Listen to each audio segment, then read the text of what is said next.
Hello po mga kababayan, kamusta po kayong lahat? And once again, welcome po dito sa Simply Talkies Vlog. Ang pag-uusapan natin mga kababayan, ito na naman ang inyong malditang Senate President at ganun din po ang matapang at very feisty, no? And witty.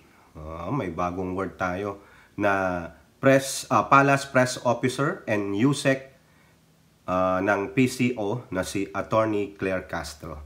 Mukhang may balik po siya sa hibang na hibang sa kayabangan na Senate President. Pero bago po tayo magpatuloy, tayo po ay magpapasalamat sa lahat ng subscribers, followers, nagla-like at nagsishare ng ating videos. Special shout out to all our OFWs, to the men and women in uniform, sa ating mga frontliners at mga guro, and may God bless us all. So, ito pong inyong maldita at abot langit ang kayabangan na Senate President ay talaga pong matigas pa sa bato ang puso nito. Talagang wala pong makakapagpatinag sa kanya para po i-convene ang Senado bilang impeachment court bago mag 20th Congress. Kahit na nananawagan na ang mga libo-libong mga mamamayang Pilipino, may mga survey na gusto nang matuloy itong impeachment trial. Mga progressive group, framers of the Constitution, former Associate Justice of Supreme Court, no? Wala talaga. Kumbaga, kahit na ano pang gawin nyo, magsama-sama kayong mga milyon, mag-EDSA revolution pa kayo, hindi nyo matitinag si Chis Escudero, no? Kahit na siguro tutukan nyo siya ng barel, wala. Hindi niya gagawin. Kasi bakit? Sabi niya, una, majority of the senators doesn't wanna do it. They want to do it on July 30, on the 20th Congress. Nakaplano na, no? May mga timetable na. No, talagang wala po. Kahit na ano pang sabihin ng mga iba diyan, no? Sabihin na nating sobrang yabang. Hindi nakakaramdam ng pagpapakumbaba. Nasa taguktok po siya ng tagumpay, no? Feeling niya, sino ba kayo? Ako ang Senate President, no? Pero sa nasabi natin dati, yung sa article po ng Rappler, mamaya ipapakita natin sa inyo ano po yung nababasa nung sumulat na itong article na ito sa Rappler, no? Kasi po may bago na naman po siyang sinabi, mga kababayan. Bakit ko nasabi na abot langit ang kayabangan nitong si Chis Escudero, no? Kasi po kung maalala nyo, meron po diyan grupo na yung PIM, nangangalap po sila ng 1 million signatures para po ipaalam sa pamunuan ng Senado na itong si malditang Chis Escudero na ito yung clamor na hinahanap mo. Kasi meron pong unang pronouncement itong si Escudero na clamor ba yun? 3 tao ang sumulat sa akin, iisa lang ang gusto. Hindi clamor yun. O ngayon, kung makakalap ng 1 million signature itong grupo na ito, so therefore that's your clamor. 1 million. What you gonna do with it? Ano ang sagot ni Escudero? Sa quote card ng Manila Standard, no amount of signatures will amend the law nor convince me. Anong law yung binabanggit niya, mga kababayan? Care to give a specific law? Is it the Constitution? Or it is your Senate rules that you have, before a impeachment trial o court will be convened, dapat may session. Anong law?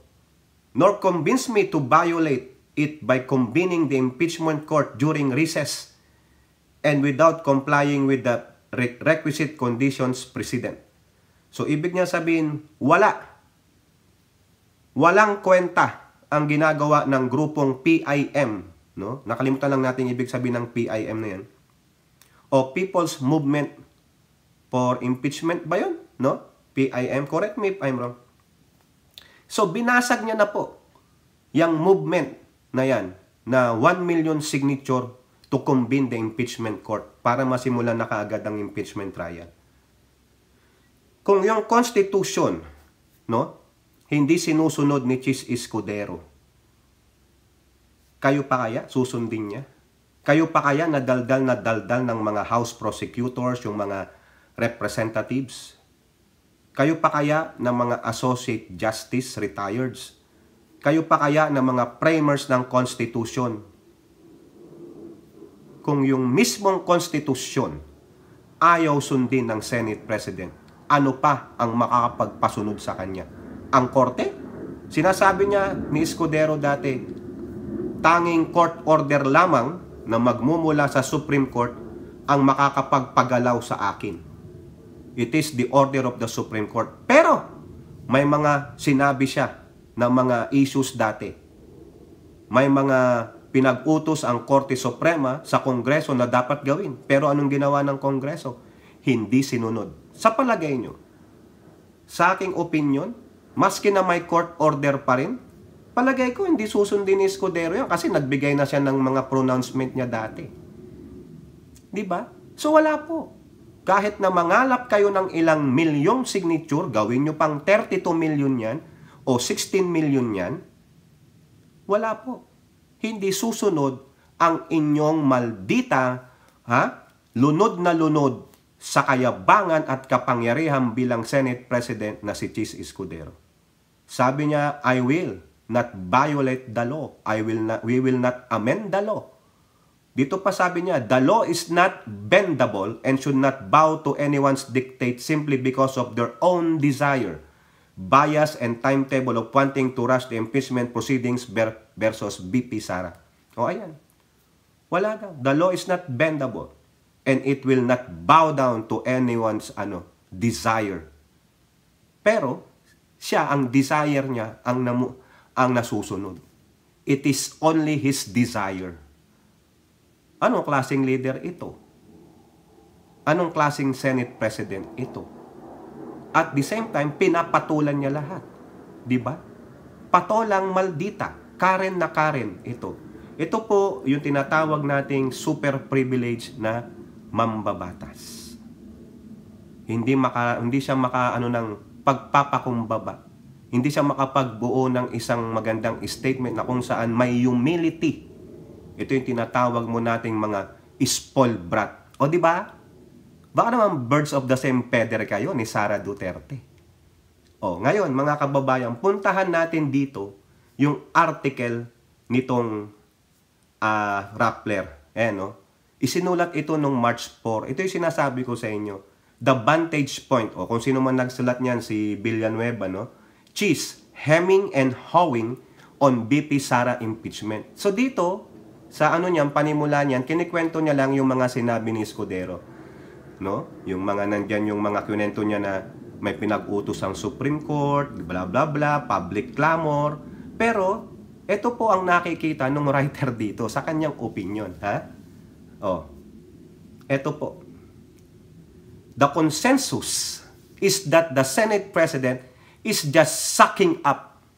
You're sucking up or kiss-assing, on my opinion, to the BP Sara Duterte, believing her family still commands a sizable following, something he could tap, something Escudero could tap when he makes his own bid for Vice President, under the woman who is almost certain to run for the highest office of the land. Ibig sabihin, si Escudero ay sucking up, kiss-assing. That's why he's delaying. Kasi sa tingin niya, meron pa ring power ang Duterte. Si Sara Duterte ang magiging instrumento niya sakaling tumakbo siya, meron siyang ambisyon sa 2028 whether a Vice President. Yun. Tingin niya po malakas pa rin ang Duterte. That's it. If, and this is a big if, Duterte survives the trial, conviction by the Senate will mean not only removal as Vice President but also perpetual disqualification from holding public office whether elective or appointed. So hindi na makatakbo pa, makahawak pa si Duterte. One reason for Escudero's dilly-dallying jumps out. The word dilly-dallying means delaying. Yung pagdidelay mo, yung wala kang immediate action, sabi mo bukas na lang, saka na lang, ganyan. Dilly-dallying. He is one ambitious politician. Sabi po nung writer na ito, bent on becoming vice president, and that requires, as he sees it, hitching his wagon to what he thinks is good presidential material. And the VP Sara fits the bill. Ayon! Diba? Matalino si Escudero. Seasoned politician. Matagal na itong politiko. Kaya nakikita niya, pwede niyang magamit si Sara Duterte sa kanyang ambisyon. Pero ano ang sabi ni Pusit? Sa imong ambisyon, huwag kang tambaluslos. O siguro naintindihan mo naman yan, Escudero. Gamitin na lang natin yun sa'yo. Ito po yung sinasabi natin. The dilly-dallying tactic of your Senate President who is actually swimming. Nagsiswimming siya sa kanyang kahibangan. Sa kanyang piling niya tagumpay siya. Pero nahuhuli po. Nakikita ng ibang tao yung galaw niya. You are a very ambitious politician, but take note, people will not forget. Ika nga nila, we will forgive, but we will never forget. We will move on, but we will always remember. Yan ang gawain mo, Escudero. Sa 2028, pag ito walang nangyari mga kababayan, itong ginawa ni Escudero will haunt him because he is a freaking ambitious politician, dilly-dallying, and he wants to use the Duterte for his own good. A very, trapong politiko. So the 1 million signatures going around by the PIM group, hindi tatanggapin niya ni Escudero. It will not move him. Para po siyang yung batang spoiled na spoiled. What he wants, he gets. No matter what. Pag sinabi niya, yan ang masusunod. Kasi bakit? Nag-get used to it siya doon mga kababayan. Kaya nga sabi ko, abot langit ang kayabangan. Walang pagpapakumbaba. O panay ang papreskon pa. O sige, bahala ka. Sige. Lunurin mo rin ang sarili mo sa iyong sariling kumunoy. Remember, people will move on, but they will always remember. Ika nga nila, I know what you did. Whatever season it is. Di po ba? O now, punta naman tayo dito sa katapat niya. No? Yung very feisty, witty, isa ring biatch. Pasensya naman, Attorney Claire, ikaw po yun. Pero the biatch is a good thing for us, lalo na sa Marcos administration. Because this biatch, si Yusek Attorney Claire Castro, katapat ng mga didishit, katapat ni Escudero. Yusek Castro or Palace Press Officer Claire Castro will not back down. Kaya sabi ko sa inyo, the biatch versus biatch, ayun, pareho silang mga biatch. Attorney Claire, pasensya naman pero that will be your accolade from me, no? Hindi naman yung biatch na dinadown natin si Attorney, pero ganun po siya. Thumbs up po sa atin si Attorney. Kasi po, doon sa press ko ni Yusek Castro, tuwang-tuwa pa po siya. Kasi naalala nyo yung sinabi na naman ng malditang Senate President ninyo, na si Escudero, na patawarin na lang daw po si Yusek Castro at baka sobrang excited lang kasi bagong public servant. Ano ang sagot ni Attorney Claire? She did not back down. But she is so grateful na sabi niya, papasalamat naman ako dahil pinapatawad na tayo, wala pa tayong nagagawang pagkakamali. Wala pa tayong kasalanan, pinapatawad na, abay, ganun. Kung ako yon, ganun ba? Para pala siyang Diyos. Kung ako yon, para palang Diyos si Escudero. Nakapagpatawad na, wala ka pang kasalanan. Hinantulan mo pang sarili mo sa Diyos, Escudero. Pero sobrang mabait lang si Attorney Claire, maski na biatch din. Pero, she never backs down. Salamat daw, Escudero. Dahil pinatawad mo na siya, wala pa siya nagagawang kasalanan. At, itong matindi. Excited po araw-araw ang ating butihing Yusek Claire Castro na magsilbi sa bayan. Kasi sinabihan siyang excited. Yes, excited siya every day. Every day when she wakes up, she is excited.